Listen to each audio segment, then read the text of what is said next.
ఫైనల్గా ఒక 10 మినిట్స్లో అనేది రెడీ అవ్వబోతుంది ఫ్రెండ్స్. ఇప్పటికి 15 మినిట్స్ అయింది, ఒక 25 మినిట్స్ సరిపోద్ది.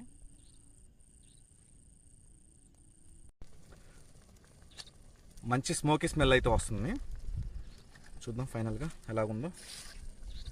వావ్, నాకైతే పర్ఫెక్ట్గా కుక్ అయినట్టు అనిపిస్తుంది. సరే టేస్ట్ చూద్దాం ఫ్రెండ్స్ తీసి.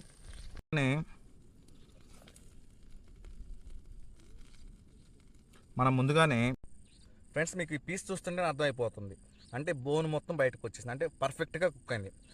మీరు దీనికి ఏం పేరు పెట్టాలనుకుంటున్నారో ఒకసారి